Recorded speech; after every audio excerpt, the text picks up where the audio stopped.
നമസ്കാരം. ഗുഡ്നസ് ടിവിയുടെ ടാക്സ് ടോക്കിലേക്ക് ഏവർക്കും സ്വാഗതം.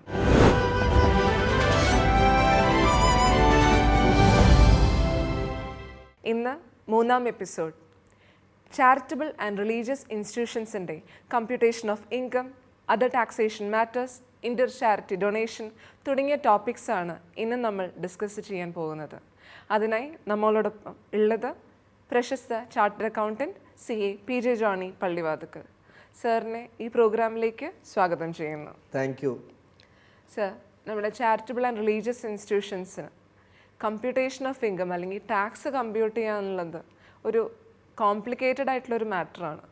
അതിനെക്കുറിച്ചൊന്ന് സാർ ഒന്ന് വിശദീകരിക്കാമോ? തീർച്ചയായിട്ടും. ഇൻകം ടാക്സ് ആക്ടിലെ നികുതി നിശ്ചയിക്കുമ്പോൾ സാധാരണ വ്യക്തികൾക്ക്, സ്ഥാപനങ്ങൾക്ക് നികുതി നിശ്ചയിക്കുന്നത് 5 കാറ്റഗറിയിലാണ്. 1 salary, 2 house property, 3 business or profession, 4 capital gain, 5 other sources. അങ്ങനെ നികുതി നിശ്ചയിക്കുന്ന സംവിധാനമല്ല ചാരിറ്റബിൾ ആൻഡ് റിലീജിയസ് ഇൻസ്റ്റിറ്റ്യൂഷനുള്ളത്. ചാരിറ്റബിൾ ആൻഡ് റിലീജിയസ് ഇൻസ്റ്റിറ്റ്യൂഷൻ്റെ വരവ് ചെലവ് കണക്കുകളാണ് പരിഗണിക്കുക. എന്നാൽ അടുത്ത കാലത്ത് വന്ന മാറ്റങ്ങളനുസരിച്ച് ഈ ചെലവ് ചെയ്താൽ മാത്രമേ അത് ആപ്ലിക്കേഷനായി കണക്കാക്കുകയുള്ളൂ. ചെലവ് ചെയ്യാനുള്ള തുക, അതായത് അക്രൂവൽ ബേസിസിൽ ആപ്ലിക്കേഷനായിട്ട് കണക്കാക്കില്ല. അപ്പോൾ അതുകൊണ്ട് ഒരു ചാരിറ്റബിൾ ആൻഡ് റിലീജിയസ് ഇൻസ്റ്റിറ്റ്യൂഷൻ്റെ നികുതി നിശ്ചയിക്കുമ്പോൾ ബിസിനസ്സോ സാലറിയോ ഹൗസ് പ്രോപ്പർട്ടി അല്ലെങ്കിൽ വാടകയോ അതല്ലെങ്കിൽ ക്യാപിറ്റൽ ഗെയിൻ എന്ന് പറയും, വിറ്റ് കഴിഞ്ഞിട്ട് ലാൻഡ് ബിൽഡിങ്ങൊക്കെ വിറ്റ് കഴിഞ്ഞാൽ വിറ്റ് കിട്ടുന്ന തുകയിൽ നിന്ന് അതിൻ്റെ ചെലവ് തുക കുറച്ച് ബാക്കി ടാക്സ് കൊടുക്കുക ഇൻകത്തിന്. അതുപോലെ മറ്റ് വരുമാനങ്ങൾ, അതാണ് അതർ സോഴ്സസ്. ഇപ്പോൾ ചാരിറ്റബിൾ ആൻഡ് റിലീജിയസ് ഇൻസ്റ്റിറ്റ്യൂഷനെ സംബന്ധിച്ചിടത്തോളം അവരുടെ വരവ് ചെലവ് കണക്കുകൾ എടുത്തിട്ട് മൊത്തം വരവ് നിന്നും താഴെ പറയുന്ന കാര്യങ്ങൾ ആപ്ലിക്കേഷനായിട്ട് കണക്കാക്കും. 1, അതിൻ്റെ 15% ആ വർഷം ചെലവ് ചെയ്യേണ്ടതില്ല. ഇപ്പോൾ 1 കോടി രൂപയാണെങ്കിൽ അതിൻ്റെ 15% 15 ലക്ഷം രൂപ ആ വർഷം ചെലവ് ചെയ്യേണ്ട, ബാക്കി 85 ലക്ഷം രൂപ ചെലവ് ചെയ്യണം. അത് ഈ ചാരിറ്റബിൾ ഇൻസ്റ്റിറ്റ്യൂഷൻസിന് ഉള്ള ഒരു പ്രത്യേക നികുതി ഇളവാണോ? ചാരിറ്റബിൾ ഇൻസ്റ്റിറ്റ്യൂഷൻ്റെ പ്രത്യേക കമ്പ്യൂട്ടേഷൻ മെക്കാനിസമാണ്. ആ നികുതി ഇളവ് കണക്കാക്കുന്നതിന് മുമ്പുള്ള ഒരു മെത്തേഡ് ഓഫ് കാൽക്കുലേഷനാണ് നമ്മൾ പറഞ്ഞു വരുന്നത്. ആ മെത്തേഡ് ഓഫ് കാൽക്കുലേഷൻ അനുസരിച്ച് കിട്ടുന്ന വരുമാനത്തിനാണ് നമ്മൾ നികുതി കൊടുക്കേണ്ടി വരിക. അങ്ങനെ 15% കുറയ്ക്കുമ്പോൾ 85 ലക്ഷം രൂപ വരും. ആ 85 ലക്ഷം രൂപയിൽ നമുക്ക് അനുദിന ചെലവുകൾക്ക്, അതുപോലെ തന്നെ മറ്റ് ധർമ്മ പ്രവർത്തനങ്ങൾ, മറ്റ് റിലീജിയസ് ഓർ ചാരിറ്റബിൾ ആക്ടിവിറ്റീസിന് വേണ്ടി ചിലവാക്കുന്ന അനുദിന ചെലവുകൾ, അഡ്മിനിസ്ട്രേറ്റീവ് എക്സ്പെൻസ്, ഇതെല്ലാം കുറയ്ക്കുക. അതുകൂടാതെ നമ്മൾ ലാൻഡ്, ബിൽഡിങ്, അതുപോലെ മറ്റ് മെഷീനറി, അതുപോലെ വെഹിക്കിള്, കമ്പ്യൂട്ടർ, ഇതൊക്കെ വാങ്ങിച്ചിട്ടുള്ള തുകയും അതിനകത്തുനിന്ന് കുറയ്ക്കാം. അങ്ങനെ കുറച്ച് കിട്ടുന്ന തുക 75 ലക്ഷം രൂപയാണെന്നിരിക്കട്ടെ. ബാക്കി 85 നിന്നും 75 കുറച്ച് ബാക്കി 10 ലക്ഷം രൂപയാണ് വരുമാനമെങ്കിൽ നമ്മൾ ടാക്സ് കൊടുക്കണം. എന്നാൽ 85 ലക്ഷം രൂപയും ചിലവായെങ്കിൽ ബാലൻസ് 85 നിന്ന് 85 പോയാൽ ബാലൻസ് 0 നികുതി കൊടുക്കേണ്ടതില്ല. അപ്പോൾ ഈ 10 ലക്ഷം രൂപ ടാക്സ് കൊടുക്കാതിരിക്കണമെങ്കിൽ അത് വേണമെങ്കിൽ അക്യുമുലേറ്റ് ചെയ്യാം. എങ്ങനെയാണ് അക്യുമുലേറ്റ് ചെയ്യുക? ഫോം നമ്പർ 9A ഫയൽ ചെയ്യണം. അടുത്ത ഓഗസ്റ്റ് 31 മുമ്പായിട്ട് ഫോം 9A ഓൺലൈൻ വഴി സമർപ്പിക്കണം. അത് 1 കൊല്ലം കൊണ്ട് ചിലവാക്കാൻ പറ്റുമെങ്കിൽ ആ ഫോം 9A പൊതുകാര്യങ്ങൾക്ക് വേണ്ടി ചിലവാക്കാനായിട്ട് മാറ്റിവെക്കാം. ജനറൽ പർപ്പസാണ് 1 ഇയറിലേക്ക്. എന്നാൽ മറ്റൊരു തരത്തിൽ കാൽക്കുലേറ്റ് ചെയ്യുകയാണ്. 1 കോടി രൂപ വരുമാനമുണ്ട്, അതിൻ്റെ 15 ലക്ഷം രൂപ കഴിച്ച് ബാക്കി 85 ലക്ഷം രൂപയുണ്ട്. ആ 85 ലക്ഷം രൂപയിൽ ഒരു 50 ലക്ഷം രൂപ ലാൻഡും ബിൽഡിങ് വാങ്ങിക്കാനും മറ്റ് ചെലവുകൾക്കും മറ്റ് ചാരിറ്റബിൾ ആൻഡ് റിലീജിയസ് ആക്ടിവിറ്റീസിനും ചിലവായി കഴിഞ്ഞാൽ 85 നിന്ന് 50 കുറച്ചിട്ട് ബാക്കി 35 ലക്ഷം രൂപയാണ് വരുമാനം. ആ 35 ലക്ഷം രൂപയുടെ 30% ടാക്സ് കൊടുക്കണം. എന്ന് വെച്ചാൽ 10,50,000 രൂപയും എഡ്യൂക്കേഷൻ സെസ്സും. എന്ന് വെച്ചാൽ 30% ആണ് ടാക്സ് ലിമിറ്റ്. അപ്പോൾ അത് ഒഴിവാക്കണമെങ്കിൽ നമുക്ക് 5 കൊല്ലത്തേക്ക് ഇത് അക്യുമുലേറ്റ് ചെയ്യാം. അടുത്ത 5 കൊല്ലം നമുക്ക് ഒരു ലാൻഡ് വാങ്ങാൻ, കെട്ടിടം പണിയാൻ, ഓഡിറ്റോറിയം പണിയാൻ, ഏതെങ്കിലും പ്രത്യേക പ്രോജക്റ്റിന് വേണ്ടിയിട്ട് നീക്കി വയ്ക്കാം. അതിന് ഈ ഫോം 9 തന്നെയാണോ അല്ലെങ്കിൽ വേറെ ഫോം അവൈലബിൾ? അതിനുവേണ്ടി ഫോം 10 ഫയൽ ചെയ്യണം ഓൺലൈൻ വഴി. അപ്പോൾ ഓർക്കുക, ഈ 35 ലക്ഷം രൂപ നമ്മൾ ബാങ്കിലോ മറ്റ് 11(5) പ്രകാരം നമ്മൾ നിക്ഷേപിച്ചിരിക്കണം. അല്ലാതെ വേറെ ആർക്കെങ്കിലും വായ്പ കൊടുത്താലോ വേറെ ഏതെങ്കിലും ചിട്ടി കമ്പനിയിലോ സൊസൈറ്റിയിലോ കൊണ്ടുപോയി നിക്ഷേപിച്ചാലും ആ എക്സംഷൻ കിട്ടണമെന്നില്ല. എല്ലാ സൊസൈറ്റികളും അതിന് 11(5) എലിജിബിൾ അല്ല. അപ്പോൾ ചുരുക്കത്തിൽ ഈ 35 ലക്ഷം രൂപ നമ്മൾ നീക്കി വയ്ക്കണം. അത് ബാങ്കിലോ അതല്ലെങ്കിൽ നമുക്ക് നിയമമനുസരിച്ച് നിക്ഷേപിക്കാവുന്ന സ്ഥാപനങ്ങളിലോ നിക്ഷേപിച്ചിട്ട് അടുത്ത 5 വർഷത്തിനുള്ളിൽ അത് പിൻവലിച്ച് അത് ആ പർപ്പസിന് തന്നെ ഉപയോഗിക്കണം. എന്തെങ്കിലും കാരണവശാൽ ആ പർപ്പസിന് ഉപയോഗിക്കാൻ പറ്റിയില്ലെങ്കിൽ, ഉദാഹരണത്തിന് ഒരു കോടതി വിധി വന്നു, ഒരു സ്റ്റേ വന്നു, അങ്ങനെ വന്ന് ആ കാലഘട്ടം ഒഴിവാക്കാം. അതുപോലെ തന്നെ പ്രത്യേക സാഹചര്യങ്ങളിൽ അൺഅവോയ്ഡബിൾ സർക്കംസ്റ്റാൻസസ് എന്നാണ് പറയുന്നത്. സെക്ഷൻ 11(3)A പ്രകാരം നമുക്ക് വേണമെങ്കിൽ അപേക്ഷ കൊടുക്കാം കമ്മീഷണർക്ക് വേണമെങ്കിൽ അത് പരിഗണിക്കാം. അങ്ങനെ അത് എക്സ്റ്റെൻഡ് ചെയ്യാനുള്ള ഒരു സംവിധാനവും കൂടെ ആക്റ്റിലുണ്ട്. ഇതാണ് ഈ കമ്പ്യൂട്ടേഷൻ മെക്കാനിസം എന്ന് പറയുന്നത്. അപ്പോൾ ഈ ഫോം 9 ഫോം 10 പറഞ്ഞു, അത് നമ്മൾ ഫയൽ ചെയ്യാനായിട്ട് എന്നാണ് അതിൻ്റെ ഡ്യൂ ഡേറ്റ്? അതെങ്ങനെ നമ്മൾ ഒരു ഫിനാൻഷ്യൽ ഇയർ എൻഡ് കഴിഞ്ഞിട്ടാണോ ഇതെല്ലാം കമ്പ്യൂട്ട് ചെയ്ത് ആ ഒരു ഫിഗർ അറൈവ് ചെയ്യേണ്ടത്? അതായത് സാമ്പത്തിക വർഷം അവസാനിക്കുന്നത് മാർച്ച് 31-നാണല്ലോ. മാർച്ച് 31-ന് ശേഷം കണക്കുകളെല്ലാം ഓഡിറ്റ് ചെയ്ത് അതിൻ്റെ ടാക്സബിൾ ഇൻകം എത്രയാണെന്ന് കണ്ടുപിടിച്ച് നമ്മൾ ആ 85% യൂസ് ചെയ്യണമെന്ന് പറഞ്ഞല്ലോ. 15% നമുക്ക് ഓട്ടോമാറ്റിക് അക്യുമുലേഷൻ, ബാക്കി 85% നമ്മൾ ഉപയോഗിച്ചിരിക്കണം. ആ ഉപയോഗിക്കാത്ത തുകയാണ് അക്യുമുലേറ്റ് ചെയ്യുക. ആ ഉപയോഗിക്കാത്ത തുക എത്രയാണെന്ന് കണ്ടുപിടിക്കണമെങ്കിൽ അതിൻ്റെ ഓഡിറ്റ് തീർന്നിരിക്കണം. അങ്ങനെ ഓഡിറ്റ് 31 ഓഗസ്റ്റിന് മുമ്പ് തീർത്തതിന് ശേഷം ഓൺലൈനിൽ ഫയൽ ചെയ്യണം. സാർ, എനിക്ക് തോന്നുന്നു കഴിഞ്ഞ എപ്പിസോഡിൽ ഓഡിറ്റ് റിപ്പോർട്ടിൻ്റെ ഡ്യൂ ഡേറ്റ് മെൻഷൻ ചെയ്തപ്പോൾ 30 സെപ്റ്റംബർ എന്ന് പറഞ്ഞു. ഇപ്പോൾ ഈ ഡിസ്കഷനിൽ എനിക്ക് മനസ്സിലായി ഈ ഫോം 9 ഫോം 10 ഫയൽ ചെയ്യാനായിട്ടുള്ള ഫിഗർ അറൈവ് ചെയ്യണമെങ്കിൽ ഓഡിറ്റ് കംപ്ലീറ്റ് ചെയ്യണത് 31 ഓഗസ്റ്റ് തന്നെ എല്ലാം കംപ്ലീറ്റ് ചെയ്ത് എല്ലാം റെഡി ആയിട്ടിരിക്കണം അല്ലേ നമ്മൾ? നീനു, ഇപ്പോൾ അടുത്ത കാലത്ത് ഗവൺമെൻറ് കൊണ്ടുവന്ന ഒരു വിചിത്രമായ ഒരു സംഭവമാണ് ഈ 31 ഓഗസ്റ്റിന് 10 അല്ലെങ്കിൽ ഫോം നമ്പർ 9 ഫയൽ ചെയ്യണമെന്ന് പറയുന്നത്. 30 സെപ്റ്റംബറാണ് ഓഡിറ്റ് റിപ്പോർട്ട് കൊടുക്കേണ്ടത്. 31 ഒക്ടോബറാണ് റിട്ടേൺ ഫയൽ ചെയ്യേണ്ടത്. അപ്പോൾ ഓഡിറ്റ് റിപ്പോർട്ട് ഫയൽ ചെയ്തതിന് ശേഷം വേണം റിട്ടേൺ ഫയൽ ചെയ്യാൻ. ഈ ഓഡിറ്റ് കഴിയാതെ ഈ അക്യുമുലേഷൻ്റെ എമൗണ്ട് നമുക്ക് അറിയാൻ പറ്റില്ല. അപ്പോൾ ചുരുക്കത്തിൽ ഈ 31 ഓഗസ്റ്റ് 9 10 ഫയൽ ചെയ്യണമെങ്കിൽ അതിനു മുമ്പ് ഓഡിറ്റ് തീർന്നിരിക്കണം. ഓഡിറ്റ് റിപ്പോർട്ട് 30 കൊടുത്താൽ മതി, പക്ഷേ ഈ അക്യുമുലേഷൻ്റെ ഫോം 31 ഓഗസ്റ്റിന് കൊടുക്കണം. ഈ പ്രോബ്ലം ഗവൺമെൻറ്റിൻ്റെ ശ്രദ്ധയിൽപ്പെടുത്തി. കഴിഞ്ഞ വർഷം ഗവൺമെൻറ് ഒരു നോട്ടിഫിക്കേഷൻ ഇഷ്യൂ ചെയ്തു, CBDT നോട്ടിഫിക്കേഷൻ എക്സ്റ്റെൻഡ് ചെയ്തു. 9 10 ഈ പറഞ്ഞ ബുദ്ധിമുട്ടുകൾ പ്രകാരം ഡ്യൂ ഡേറ്റ്, റിട്ടേൺ ഫയൽ ചെയ്യേണ്ട ഡ്യൂ ഡേറ്റ് വരുന്നതിന് മുമ്പ് ചെയ്താലും മതി എന്നാക്കി. അത് ആ ഒരു വർഷത്തേക്ക് മാത്രം ബാധകമായിരുന്നു. തീർച്ചയായിട്ടും ആ ഒരു നോട്ടിഫിക്കേഷൻ ആ വർഷം മാത്രമേ ബാധകമായി കാണുന്നുള്ളൂ. അതുകൊണ്ട് ഈ വർഷം അതിന് എക്സ്റ്റൻഷൻ കിട്ടുമോ ഇല്ലയോ എന്ന് നമുക്ക് അറിഞ്ഞുകൂടാ. ഇതിനെക്കുറിച്ച് അതുകൊണ്ട് ഓഡിറ്റേഴ്സ് എല്ലാം വിജിലൻ്റ് ആയിരിക്കണം, സ്ഥാപനങ്ങളും വിജിലൻ്റ് ആയിരിക്കണം. ഈ ഫോം 9 ഫോം 10 ഫയൽ ചെയ്യാനായിട്ട് ചാരിറ്റബിൾ ഇൻസ്റ്റിറ്റ്യൂഷൻസിന് നേരിട്ട് സാധിക്കില്ലേ? ഈ പ്രൊഫഷണൽസിൻ്റെ ആ ഒരു ഓഡിറ്റ് കഴിഞ്ഞാൽ മാത്രമേ ഈ ഒരു ഫിഗർ അറൈവ് ചെയ്യാൻ പറ്റുള്ളൂ? ഇത് ഫയൽ ചെയ്യേണ്ട ഡ്യൂട്ടി സ്ഥാപനങ്ങൾക്ക് തന്നെയാണ്. സ്ഥാപനങ്ങളാണല്ലോ കണക്കുകൾ സൂക്ഷിക്കേണ്ടത്. സ്ഥാപനങ്ങളാണ് ബാലൻസ് ഷീറ്റും ഇൻകം ആൻഡ് എക്സ്പെൻഡിച്ചർ അക്കൗണ്ടും റെസീറ്റ്സ് ആൻഡ് പേയ്മെൻറ്റ്സ് അക്കൗണ്ടും തയ്യാറാക്കേണ്ടത്. സ്ഥാപനങ്ങൾക്ക് വേണ്ട സപ്പോർട്ട് കൊടുക്കാനേ ഓഡിറ്റേഴ്സിന് സാധിക്കുകയുള്ളൂ. അപ്പോൾ ഓഡിറ്റ് ചെയ്ത് കഴിഞ്ഞാൽ കൃത്യമായ ഫിഗർ കിട്ടും.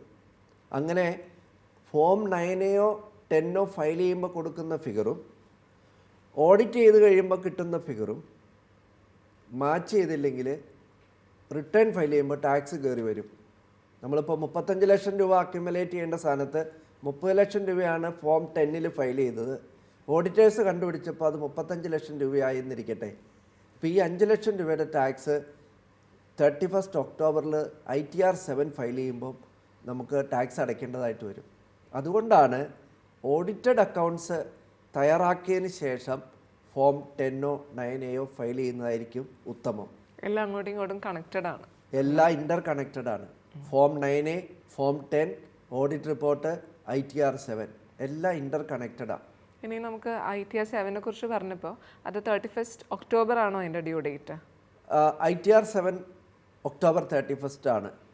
ലാസ്റ്റ് ഇയർ അത് 30th നവംബറിലേക്ക് എക്സ്റ്റെൻഡ് ചെയ്തു. അപ്പോൾ ITR 7ൽ എന്തൊക്കെ കാര്യങ്ങളാണ് നമ്മൾ മെൻഷൻ ചെയ്യേണ്ടത്? അതിലെന്തെങ്കിലും റീസെൻറ്റ് അമെൻമെൻറ്റ്സ് കൊണ്ടുവന്നിട്ടുണ്ടോ ഗവൺമെൻറ്? ഞാൻ നേരത്തെ പറഞ്ഞ പോലെ ഓരോ അസസ്സിക്കും ഓരോ പോർട്ടലുണ്ട്. ആ പോർട്ടലിലാണ് ഈ റിട്ടേൺ ഫയൽ ചെയ്യേണ്ടത്. ആ റിട്ടേൺ ഫോം സമൂലമായ മാറ്റം ഗവൺമെൻറ് വരുത്തി. സാധാരണയിൽ കവിഞ്ഞ് 34 പേജുണ്ട് ഒരു ഇൻകം ടാക്സ് റിട്ടേൺ എന്ന് പറയുന്നത്. അത് ഫില്ല് ചെയ്യണമെങ്കിൽ 2-3 ദിവസം എടുക്കും. കാരണം അതിൻ്റെ ഡേറ്റ ഒരുപാടുണ്ട്. അത് അവൈലബിൾ അല്ലാത്ത ഇൻഫർമേഷൻ തന്നെ ഒരുപാടുണ്ട്. കാരണം ആ റിട്ടേണിനകത്ത് ആവശ്യപ്പെടുന്ന മുഴുവൻ ഡേറ്റയും ഒരു അസസ്സിയുടെ കയ്യിലുണ്ടാവണമെന്നില്ല. ഓരോ ലാൻഡ്, ബിൽഡിങ്, ഫർണിച്ചർ, ഓരോ അസറ്റ് ഇതൊക്കെ എന്ന് വാങ്ങിച്ചു, എന്ന് എത്ര എക്സ്റ്റെൻഡ് ഉണ്ട്, അതിൻ്റെ സർവേ നമ്പർ എത്ര.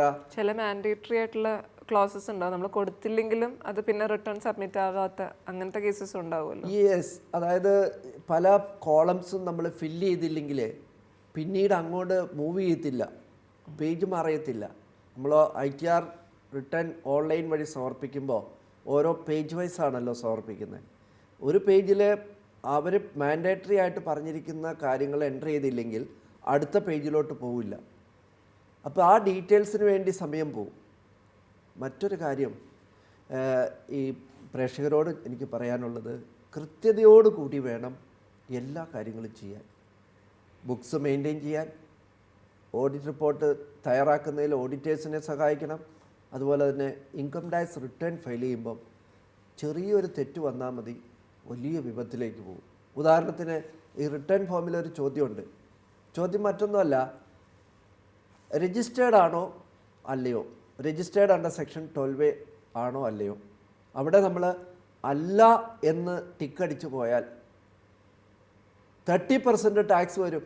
മറ്റേ എക്സംഷൻ കിട്ടാതെ, എക്സംഷൻ ഇല്ലാതെ വരും. ഒരു 50 ലക്ഷം രൂപയാണ് ഒരു വരുമാനം, 50 കോടി രൂപയാണ് വരുമാനമെങ്കിൽ 30%, 50 കോടിയുടെ 30% 15 കോടി രൂപ ടാക്സ് വരും. എത്രയാണ്? പ്രേക്ഷകർ ശ്രദ്ധിക്കുക, ഒരു ടിക്ക് മാറിപ്പോയി, yes or no, no tick ചെയ്തു യെസിൻ്റെ സ്ഥാനത്ത്. അപ്പോൾ ഒരു ചാർട്ടേഡ് അക്കൗണ്ടൻറ്റും 2-3 അസിസ്റ്റൻസും ഇരുന്നാൽ മാത്രമേ ഒരു റിട്ടേൺ കൃത്യതയോടുകൂടി സമർപ്പിക്കാൻ പറ്റൂ. അത്ര സൂക്ഷ്മതയോടുകൂടി ചെയ്യേണ്ടതാണ് ഓൺലൈൻ റിട്ടേൺ. ശരിക്കും ഒരു ബിസിനസ് എൻറ്റിറ്റിയുടെ പോലെയാണ് ഇപ്പോൾ ചാരിറ്റബിൾ ഇൻസ്റ്റിറ്റ്യൂഷൻസിൻ്റെ ഓഡിറ്റും കണ്ടക്ട് ചെയ്യപ്പെടുന്നത്. തീർച്ചയായിട്ടും അതിനപ്പുറമാണ്. ഒരു ബിസിനസ് എൻറ്റിറ്റി ആണെങ്കിൽ അതിൻ്റെ ആ തെറ്റിന് മാത്രമേ ടാക്സ് കൊടുക്കേണ്ടി വരുള്ളൂ. ഇത് മൊത്തത്തിലാണ് ടാക്സ് വരിക. കാരണം ബിസിനസ് എൻറ്റിറ്റിക്ക് ടാക്സ് വരുന്നത് ഇൻകത്തിൽ നിന്ന് എക്സ്പെൻഡിച്ചർ കുറച്ചിട്ടാണ്. ഒരു ചാരിറ്റബിൾ ഇൻസ്റ്റിറ്റ്യൂഷൻ ആണെങ്കിൽ പ്രോഫിറ്റേലാണ് ടാക്സ് വരിക, പ്രോഫിറ്റേലാണ്. ഇതല്ല, ഗ്രോസ് റെസീറ്റിൻ്റെ 30% ആണ് ടാക്സ് കയറി വരിക. എക്സംഷൻ തന്നെ ഇല്ലാതാകും. അടുത്ത കാലത്ത് സെക്ഷൻ 13(10) കൊണ്ടുവന്നു ഗവൺമെൻറ്. അതിൽ പറയുന്നത് അഡ്മിനിസ്ട്രേറ്റീവ് എക്സ്പെൻസും ഡിപ്രിസിയേഷനും അതുപോലെ ഈ സ്ഥാപനങ്ങളുടെ ബിസിനസ് ഇൻകമായിട്ട് ട്രീറ്റ് ചെയ്യുമ്പോൾ വരുന്ന ചെലവുകൾ കുറയ്ക്കാം. നേരെ മറിച്ച് മറ്റ് സ്ഥാപനങ്ങൾക്ക് കൊടുക്കുന്ന ഡൊണേഷനോ മറ്റ് അനുബന്ധ ഇൻവെസ്റ്റ്മെൻറ്റോ ക്യാപിറ്റൽ എക്സ്പെൻഡിച്ചർ ഇതൊന്നും കുറയ്ക്കാൻ പറ്റുകയില്ല. അതിന് മുമ്പുണ്ടായിരുന്ന നിയമം മൊത്തത്തിൽ ടാക്സ് ആയിരുന്നു. ഈ അമെൻമെൻറ്റ് വന്നതോടുകൂടി അഡ്മിനിസ്ട്രേറ്റീവ് എക്സ്പെൻസും ഡിപ്രിസിയേഷനും നമുക്ക് അലവബിളാണ്. ഇപ്പോൾ പുതിയതായ വന്ന മാറ്റങ്ങളിൽ ഏറ്റവും കൂടുതൽ മുഴച്ചു നിൽക്കുന്ന ഒരു ടേം പറയുന്നത് ഇൻ്റർ ചാരിറ്റി ഡൊണേഷൻ. പണ്ടും പല സ്ഥാപനങ്ങളും അങ്ങോട്ടും ഇങ്ങോട്ടും കൊടുത്തിരുന്നു, പക്ഷേ ഇപ്പോൾ അതിൽ വന്ന മാറ്റങ്ങൾ കുറച്ചുകൂടി കോംപ്ലിക്കേറ്റഡ് ആണോ, അല്ലെങ്കിൽ പല ഇൻസ്റ്റിറ്റ്യൂഷൻസിനെ അത് ബാധിക്കുന്നത് എങ്ങനെയാണ് എന്നും കൂടി പറയാമോ? Madam, income tax act tax on ഇൻകമാണ്. Purpose of the income tax act. അതിൽ ചാരിറ്റബിൾ ഇൻസ്റ്റിറ്റ്യൂഷന് എക്സംഷൻ കൊടുത്തിരിക്കുന്നത് ചാരിറ്റി ഓർ റിലീജിയസ് ആക്ടിവിറ്റീസ് ചെയ്യാൻ വേണ്ടിയിട്ടാണ്. ഞാൻ ആദ്യം പറഞ്ഞ പോലെ അതൊരു റൈറ്റ് അല്ല, ഇറ്റ് ഇസ് എ ഫെസിലിറ്റി. ഇപ്പോൾ ഇന്ത്യയിൽ എന്ത് സംഭവിച്ചു? ഈ എക്സംഷൻ മിസ്യൂസ് ചെയ്യാൻ തുടങ്ങി. പല സ്ഥാപനങ്ങളും വിദേശത്തുനിന്ന് സഹായം, ഇന്ത്യയിലുള്ള സഹായം, ഇതൊക്കെ വെച്ചുകൊണ്ട് ആ സ്ഥാപനങ്ങൾക്ക് കീഴിൽ ഒരുപാട് ട്രസ്റ്റുകൾ ഫോം ചെയ്തു. ചില സ്ഥാപനങ്ങളൊക്കെ 100-ൽ പരം ട്രസ്റ്റുകളാണ്, ഒരു വലിയ ട്രസ്റ്റിൻ്റെ താഴെ 100-ൽ പരം ട്രസ്റ്റുകൾ അങ്ങ് ഫോം ചെയ്തു. സെപ്പറേറ്റ് പാനായിട്ട് ഓരോ ട്രസ്റ്റിനും പാൻ എടുത്തു, 12 എടുത്തു. ചില ട്രസ്റ്റുകൾക്ക് പാനും 12 ഇല്ല. ഫണ്ട് റോൾ ചെയ്യാൻ വേണ്ടി ഫണ്ട് സർക്കുലേറ്റ് ചെയ്യുക. അപ്പോൾ ഈ അപ്പെക്സ് ട്രസ്റ്റ് അല്ലെങ്കിൽ ഒരു പേരൻറ്റ് ട്രസ്റ്റ് ഫണ്ട് മറ്റുള്ള സബ്സിഡറി ട്രസ്റ്റിലേക്ക് കോൺട്രിബ്യൂട്ട് ചെയ്യും. അപ്പോൾ പേരൻറ്റ് ട്രസ്റ്റിന് എക്സംഷൻ കിട്ടും. സബ്സിഡറി ട്രസ്റ്റ് എന്ത് ചെയ്യും? അതിൻ്റെ സബ്സിഡറി ഉണ്ടാക്കിയിട്ട് അതിലേക്ക് കോൺട്രിബ്യൂട്ട് ചെയ്യും. അപ്പോൾ സബ്സിഡറി ട്രസ്റ്റിനും എക്സംഷൻ കിട്ടും. ഇങ്ങനെ പരമ്പരയായിട്ട് ഒരുപാട് നികുതി നിയമങ്ങൾ പാലിക്കാതെയും അതുപോലെ തന്നെ നികുതി വെട്ടിപ്പും നടത്തിക്കൊണ്ട് ഈ ചാരിറ്റബിൾ ഇൻസ്റ്റിറ്റ്യൂഷൻ്റെ മറവിൽ ഇത് ചെയ്യാൻ തുടങ്ങിയപ്പോൾ ഗവൺമെൻറ് വിചാരിച്ചു, അങ്ങനെയെങ്കിൽ നിങ്ങൾക്ക് ചാരിറ്റബിൾ ആൻഡ് റിലീജിയസ് ആക്ടിവിറ്റീസ് ചെയ്യണോ ചെയ്തോ, വെരി ഗുഡ്. പക്ഷേ നിങ്ങളുടെ ഇൻകം മറ്റൊരു ട്രസ്റ്റിലേക്ക് കൊടുത്തിട്ട് ആ ട്രസ്റ്റിനോട് ചാരിറ്റി ചെയ്യാൻ പറയുക. എന്നിട്ട് ആ ട്രസ്റ്റ് വേറൊരു ട്രസ്റ്റിലേക്ക് കൊടുത്തിട്ട് അവിടെ നിന്ന് ചാരിറ്റി ചെയ്യുക. ഇത് വേണ്ട, അതിന് ഗവൺമെൻറ് പ്രോത്സാഹിപ്പിക്കുന്നില്ല. അപ്പോൾ 2023 ഏപ്രിൽ 1 ശേഷം ഒരു ട്രസ്റ്റ് അല്ലെങ്കിൽ ഒരു ചാരിറ്റബിൾ ഇൻസ്റ്റിറ്റ്യൂഷൻ 12A അല്ലെങ്കിൽ 1023 പ്രകാരം രജിസ്ട്രേഷൻ എടുത്തിട്ട് മറ്റൊരു ട്രസ്റ്റിലേക്ക് ഫണ്ട് കൊടുത്താൽ ആ കൊടുക്കുന്ന തുകയുടെ 85% അലവ് ചെയ്യും, ബാക്കി 15% ടാക്സ് ചെയ്യും. അപ്പോൾ ടാക്സ് ചെയ്യുമെന്ന് എടുത്തു പറഞ്ഞിട്ടില്ല. അതിനെക്കുറിച്ച് പല അഭിപ്രായങ്ങളും ഉണ്ട്. ഈ ടാക്സ് ചെയ്യില്ല എന്ന് പറയുന്ന 85% അത് എക്സംഷൻ അല്ലെങ്കിൽ ആപ്ലിക്കേഷനായിട്ട് കണക്കാക്കും. ബാക്കി 15% അല്ലെങ്കിൽ ആ 15% അത് ഇൻകം ആണോ ടാക്സബിൾ ആണോ എന്നതിനെക്കുറിച്ച് പ്രൊഫഷണൽസിൻ്റെ ഇടയിലും ഡിപ്പാർട്ട്മെൻറ്റിൻ്റെ ഇടയിലും പല അഭിപ്രായ വ്യത്യാസങ്ങളും ഉണ്ട്. ഓൾറെഡി ഈ അമെൻമെന്റിന്റെ എഫക്റ്റ് വന്നു കഴിഞ്ഞു അല്ലേ? കഴിഞ്ഞ ഏപ്രിൽ 1 മുതൽ വന്നു. പക്ഷെ ഇത് എത്ര പേർക്ക് ഇതിനെക്കുറിച്ച് അറിയാമെന്നുള്ളത് ഒരു സംശയം. പലർക്കും അറിയില്ല, ഇത് ടാക്സ് വരുമോ ഇല്ലയോ എന്നറിയില്ല. പക്ഷേ എൻ്റെ അഭിപ്രായത്തിൽ ഞാൻ ബേസ്ഡ് ഓൺ മൈ എക്സ്പീരിയൻസ്, ഇപ്പോൾ കഴിഞ്ഞ 35-36 കൊല്ലത്തെ എക്സ്പീരിയൻസ് വെച്ച് ഇതിനെക്കുറിച്ച് വളരെ ഡീറ്റെയിൽ ആയിട്ട് പഠിച്ചു. മാഡം, ഇതിനകത്ത് നമ്മൾ കാണുന്നത് ഗവൺമെൻറ് എന്തിനാണ് ഈ റെസ്ട്രിക്ഷൻ കൊണ്ടുവന്നത്? ഗവൺമെൻറ് പറയുന്നു നിങ്ങൾ ചാരിറ്റി ചെയ്യണമെങ്കിൽ ചെയ്യുക, മറ്റൊരാൾക്ക് കൊടുത്തിട്ട് ചാരിറ്റി ചെയ്യേണ്ട. അങ്ങനെയെങ്കിൽ നിങ്ങൾ ഈ തുകയുടെ 15% ഞങ്ങൾ ആപ്ലിക്കേഷനായിട്ട് കണക്കാക്കില്ല എന്നേ പറഞ്ഞോളൂ എന്നാണ് ഒരാർഗ്യുമെൻറ്റ്. അതുകൊണ്ട് അത് നേരത്തെയുള്ള 15% അക്യുമുലേഷനും ഈ 15% തമ്മിൽ സെറ്റ് ഓഫ് ചെയ്യൂലേ? അങ്ങനെ വരുമ്പോൾ എക്സംഷൻ കിട്ടൂലേ? ടാക്സ് ഒഴിവാകൂലേ?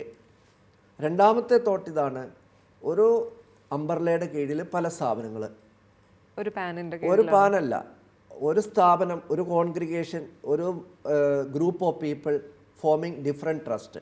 ഒരു ട്രസ്റ്റ് റിലീജിയസിന്, ഒരു ട്രസ്റ്റ് എഡ്യൂക്കേഷന്, ഒരു ട്രസ്റ്റ് ഹോസ്പിറ്റലിന്, ഒരു ട്രസ്റ്റ് സോഷ്യൽ ആക്ടിവിറ്റീസിന്, ഇങ്ങനെ പല ട്രസ്റ്റുകൾ, ഒരു ഗ്രൂപ്പ് ഓഫ് പീപ്പിൾസ്, ഒരു കോൺഗ്രിഗേഷൻ അല്ലെങ്കിൽ ഒരു ഡയസിസ് അല്ലെങ്കിൽ ഒരു സമുദായത്തിൻ്റെ കീഴിൽ പല സ്ഥാപനങ്ങൾ.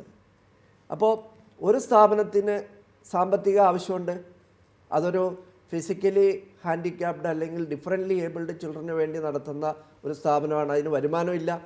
ഇവിടെ സ്കൂളുണ്ട് അല്ലെങ്കിൽ ആശുപത്രി ഉണ്ട്, അതിന് സർപ്ലസ് ഉണ്ട്, ഇവിടെ നിന്ന് ഫണ്ട് ഇങ്ങോട്ട് കൊടുത്ത് ഇതിനെ രക്ഷിക്കുന്നു. അപ്പോൾ അങ്ങനെ ഒരു ഗ്രൂപ്പിൻ്റെ കീഴിലാണെങ്കിൽ എന്തിന് ടാക്സ് ചെയ്യണു? അപ്പോൾ ടാക്സ് വരില്ല.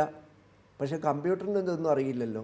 സെപ്പറേറ്റ് 12 സെപ്പറേറ്റ് പാനും ഉണ്ടെങ്കിൽ ടാക്സ് വരുമെന്നാണ് എൻ്റെ അഭിപ്രായം. മൂന്നാമത്തത്, ഇൻകം ടാക്സ് ആക്റ്റിൽ ഇൻകം ടാക്സ് റിട്ടേണിൽ ഒരു കോളമുണ്ട്, ineligible amount on account of transfer of funds to another trust registered under section 12A. ഏതെങ്കിലും 12A പ്രകാരം രജിസ്റ്റർ ചെയ്തിട്ടുള്ള സ്ഥാപനങ്ങൾക്ക് കൊടുത്തിട്ടുള്ള തുക എത്ര, അത് നിങ്ങൾക്ക് എലിജിബിൾ അല്ലാത്തത് എത്ര എന്നാണ്. അവിടെ 15% നമ്മൾ എൻ്റർ ചെയ്ത് കഴിയുമ്പോൾ ഓട്ടോമാറ്റിക്കായിട്ട് ഇൻകമായിട്ട് റിട്ടേണിനകത്ത് വരും. ഇൻകമായിട്ട് റിട്ടേണിനകത്ത് വന്നു കഴിഞ്ഞാൽ സംഭവിക്കുന്നത് എന്താ? ടാക്സ് 30% ടാക്സ് വരും. ഇപ്പോൾ ചുരുക്കത്തിൽ എൻ്റെ അഭിപ്രായത്തിൽ ഈ 15%ൻ്റെ 30% ടാക്സ്, അതായത് ഒരു 4.68%ഓളം വരും. കാരണം 4.5 ആണല്ലോ 30% ഓഫ് 15% പ്ലസ് എഡ്യൂക്കേഷൻ സെസ്. അപ്പോൾ ബിറ്റ്വീൻ 4.5 ആൻഡ് 5% ടാക്സ് വരും ഇൻ്റർ ചാരിറ്റി ഡൊനേഷൻ.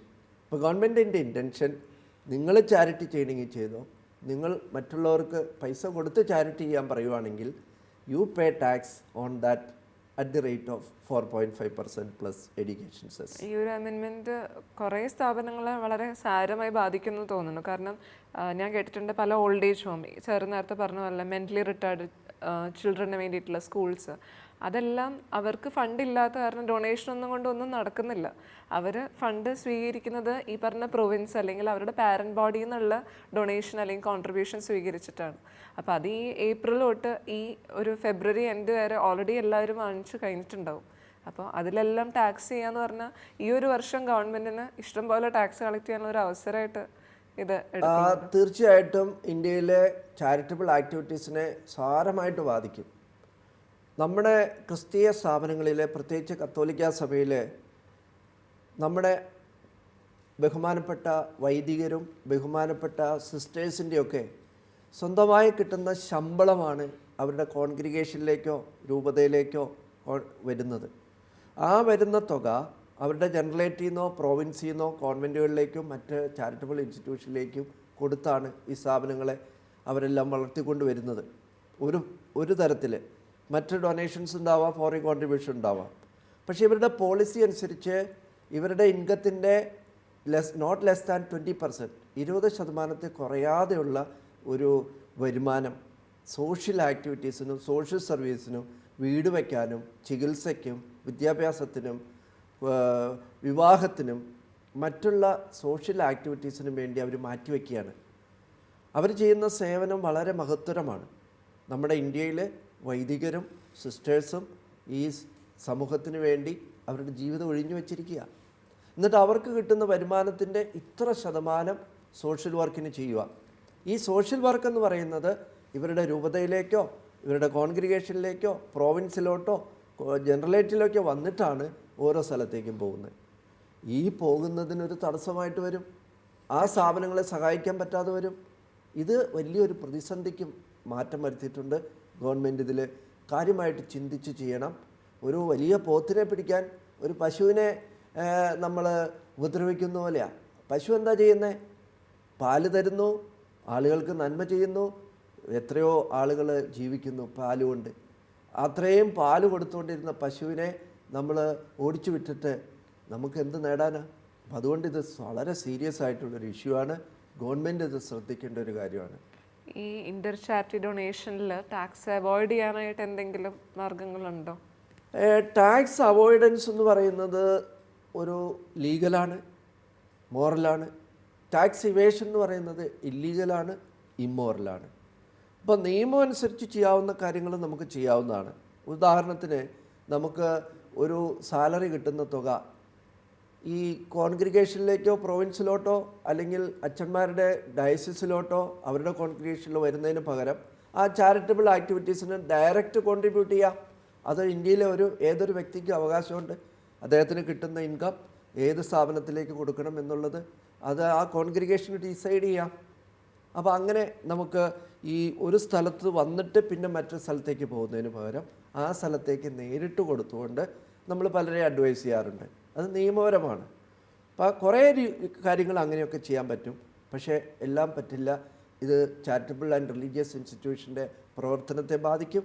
പ്രത്യേകിച്ചും ഈ മെൻ്റലി റിട്ടാർഡ് അല്ലെങ്കിൽ ഫിസിക്കലി ഡിസേബിൾഡ് അല്ലെങ്കിൽ ഡിഫറൻ്റ്ലി ഡിസേബിൾഡ് ആയിട്ടുള്ളവർ, ഓൾഡ് ഏജ് ഹോംസ്, അതുപോലെ ആരും തിരിഞ്ഞു നോക്കാത്ത ആളുകളെ സഹായിക്കുന്ന സ്ഥാപനങ്ങളെ വളരെയധികം ബാധിച്ചിട്ടുണ്ട്. ഓർഫനേജസ് ഒക്കെ നടത്തുന്നവർക്ക് മറ്റ് സ്ഥാപനങ്ങൾ കൊടുത്തിരുന്ന അല്ലെങ്കിൽ മറ്റ് ട്രസ്റ്റുകൾ കൊടുത്തിരുന്ന ഇൻകം അല്ലെങ്കിൽ ഡൊണേഷനൊക്കെ ഇല്ലാതാകുകയായി.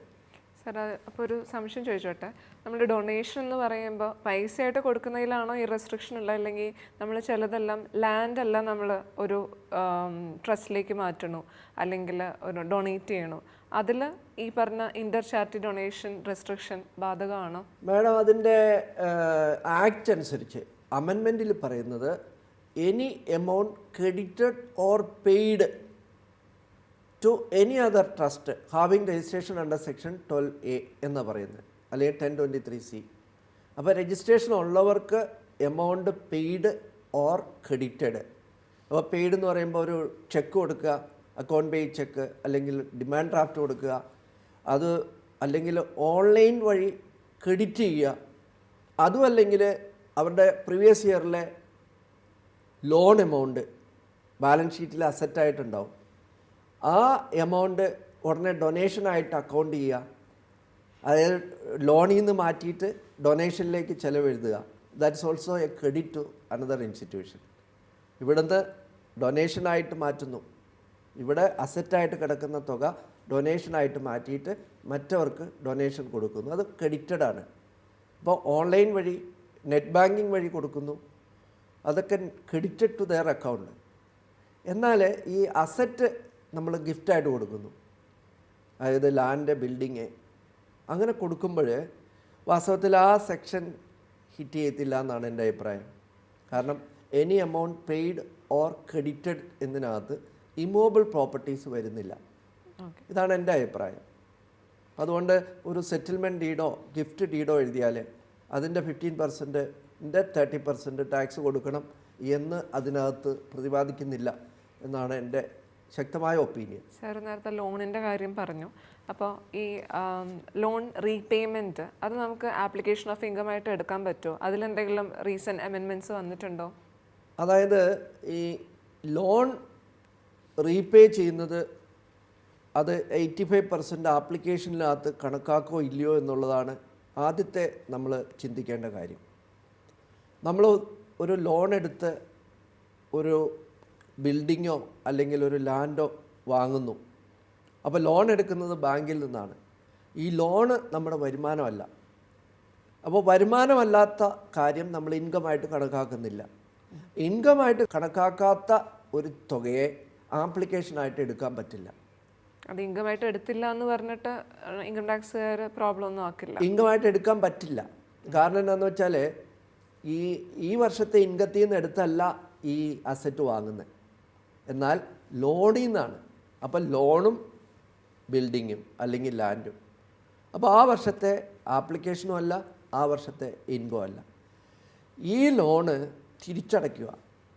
തിരിച്ചടയ്ക്കുമ്പം അത് ആപ്ലിക്കേഷനായിട്ട് എടുക്കാം. കാരണം എന്താണ്, ഈ ബിൽഡിങ് നമ്മൾ ആപ്ലിക്കേഷനായിട്ട് എടുത്തിട്ടില്ല.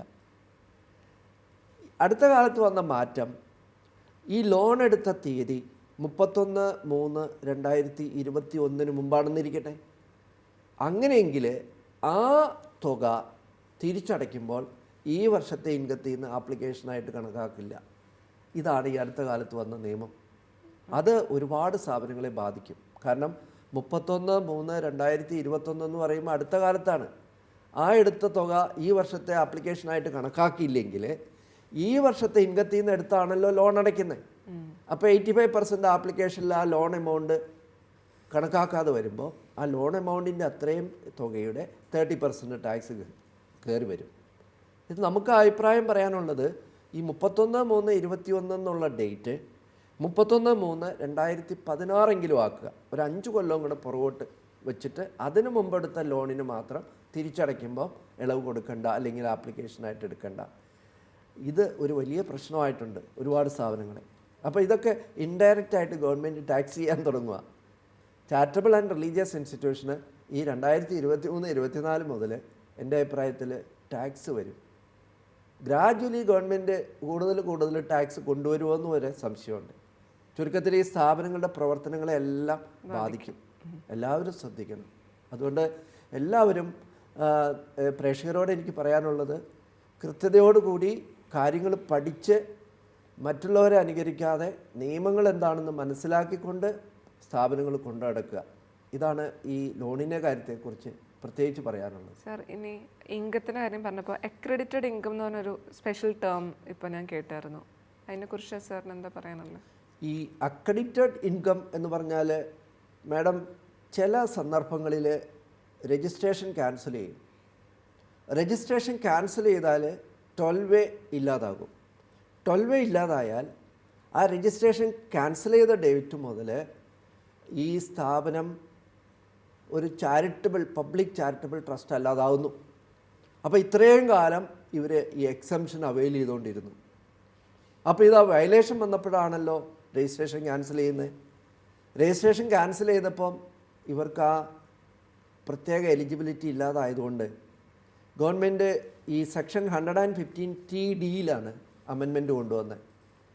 ഒന്നുകൂടെ പറയാം, 115TD capital T capital D അനുസരിച്ച് മൊത്തം അസറ്റിൻ്റെ മൊത്തം എന്ന് പറഞ്ഞാൽ ഫെയർ മാർക്കറ്റ് വാല്യൂ ആണ്, അല്ലാതെ നമ്മുടെ ബാലൻസ് ഷീറ്റിലുള്ള വിലയല്ല. 30 കൊല്ലം മുമ്പുണ്ടായിരുന്ന ലാൻഡിൻ്റെ വില എന്ന് പറയുന്നത് നിസ്സാര എമൗണ്ടേ ഉള്ളൂ. അതല്ല ഇവിടെ ഉദ്ദേശിക്കുന്നത്. Fair market value. ഇപ്പോൾ നമുക്ക് ആ സ്ഥലം വിറ്റാൽ എന്ത് വില കിട്ടും, ആ വില മൈനസ് അതിനെന്തെങ്കിലും ബാധ്യതകളുണ്ടോ ആ ബാധ്യത കുറച്ചിട്ട് ആ അസറ്റിൻ്റെ വാല്യൂ 10 കോടിയാണെന്നിരിക്കട്ടെ, ബാധ്യത ഒന്നുമില്ലെന്നിരിക്കട്ടെ, സ്വന്തം ക്യാപിറ്റലേ ഉള്ളൂ, സർപ്ലസ് കൊണ്ടാണ് ഈ അസറ്റ് ക്രിയേറ്റ് ചെയ്തതെങ്കിൽ ഈ 10 കോടി രൂപയുടെ 30% ടാക്സ്. ഇതാണ് 115TD എന്ന് പറയുന്നത്.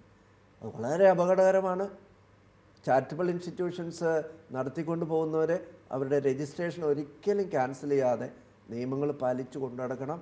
ഇല്ല എങ്കിൽ ഇപ്പോഴത്തെ ഫെയർ മാർക്കറ്റ് വാല്യൂവിൻ്റെ 30% ലോൺ ഉണ്ടെങ്കിൽ ലോൺ എമൗണ്ട് കുറയ്ക്കും. പല കേസിൽ ലോണൊന്നും ഉണ്ടാവില്ല. അതിൻ്റെ 30% ടാക്സ് വരും. ഇതാണ് 115TD എന്ന് പറയുന്നത്. ഇനി substantial interest, persons having substantial interest എന്ന് കേട്ടിട്ടുണ്ട്. അതിനെക്കുറിച്ച് സാറിന് എന്താ പറയാനുള്ളത്? സബ്സ്റ്റാൻഷ്യൽ ഇൻട്രസ്റ്റ് ഞാനൊരു ഉദാഹരണത്തിലൂടെ വ്യക്തമാക്കാം. അത് സെക്ഷൻ 13(3) പ്രകാരമാണ് സബ്സ്റ്റാൻഷ്യൽ ഇൻട്രസ്റ്റ് പ്രൊവിഷൻ കൊണ്ടുവന്നിരിക്കുന്നത്. അതായത് A എന്ന് പറയുന്ന ഒരു ട്രസ്റ്റ് B എന്ന് പറയുന്ന ട്രസ്റ്റിന് 60,000 രൂപ കൊടുത്തു. A എന്ന് പറയുന്ന സ്ഥാപനം ഒരു സബ്സ്റ്റാൻഷ്യൽ ഇൻട്രസ്റ്റ് ഉള്ള ഒരു പാർട്ടിയാണ് Bയെ സംബന്ധിച്ചിടത്തോളം. പിന്നീട് B Aക്ക് 1,00,000 രൂപ കൊടുക്കുന്നു ഡൊനേഷനായിട്ട്. അങ്ങനെ കൊടുക്കുന്നതിനാണ് ഈ സബ്സ്റ്റാൻഷ്യൽ ഇൻട്രസ്റ്റ് ഉള്ള പാർട്ടിക്ക് പേയ്മെൻറ്റ് കൊടുക്കുന്നു എന്ന് പറയുന്നത്. അപ്പോൾ A is A interested party. അതുകൊണ്ട് Bയുടെ ഇൻകത്തിൽ ഈ 1,00,000 രൂപയുടെ ഈക്വൽ എമൗണ്ട് ടാക്സ് വരും. അതായത് 50,000 രൂപയിൽ കൂടുതൽ ഒരു വ്യക്തി, ഒരു ട്രസ്റ്റ് മറ്റൊരു ട്രസ്റ്റിന് ഡൊനേറ്റ് ചെയ്യുകയും മറ്റൊരു ട്രസ്റ്റ് ആദ്യത്തെ ട്രസ്റ്റിന് വീണ്ടും ഡൊനേറ്റ് ചെയ്യുകയും ചെയ്താൽ ഈ രണ്ടാമത് കൊടുക്കുന്ന ട്രസ്റ്റിൻ്റെ ഡൊനേഷൻ എമൗണ്ടിൻ്റെ 100% ടാക്സ് വരും. അപ്പോൾ 1,00,000 രൂപയാണ് കൊടുത്തതെങ്കിൽ ഈക്വൽ എമൗണ്ട് 1,00,000 രൂപ പെനൽറ്റി ആയിട്ട് വരും. ഇത് രണ്ടാമത് ആവർത്തിച്ചാൽ 200%, 2 lakh rupees വരും. എന്നാൽ ഈ അമെൻമെൻറ്റ് വരുന്നതിന് മുമ്പ് ഈ 12A രജിസ്ട്രേഷൻ്റെ എലിജിബിലിറ്റി തന്നെ ഇല്ലാതാകുമായിരുന്നു. ഇപ്പോൾ അത് 100%ഉം രണ്ടാമത്തെ കുറ്റത്തിന് 200%ഉം ആക്കി. ഇതാണ് സബ്സ്റ്റാൻഷ്യൽ ഇൻട്രസ്റ്റ് എന്ന് പറയുന്നത്. വാസ്തവം പറഞ്ഞാൽ ഇത് 1984 കൊണ്ടുവന്ന ലിമിറ്റാണ് 50,000. ഇപ്പോൾ അതൊരു 20,00,000 രൂപയെങ്കിലും ആക്കണം. ഇത് വളരെ ബുദ്ധിമുട്ട് പിടിച്ച ഒരു പ്രൊവിഷനാണ്. ഗവൺമെൻറ് ഇത് കൺസിഡർ ചെയ്യേണ്ടതാണ്. നമുക്ക് ഇന്നത്തെ ഡിസ്കഷൻ ഇവിടെ അവസാനിക്കുമ്പോൾ ഇത്രയും കോംപ്ലിക്കേറ്റഡ് ആയിട്ടുള്ള മാറ്റർ ഇത്ര ലഘൂകരിച്ച് ഒരു സാധാരണക്കാർക്കും മനസ്സിലാവുന്ന രീതിയിൽ അങ്ങ് അവതരിപ്പിച്ചതിന് വളരെയധികം നന്ദി.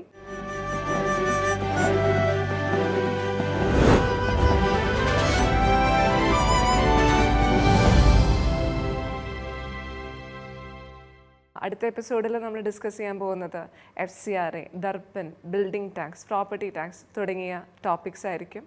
അത് മറക്കാതെ കാണുക. എല്ലാവർക്കും ശുഭദിനം.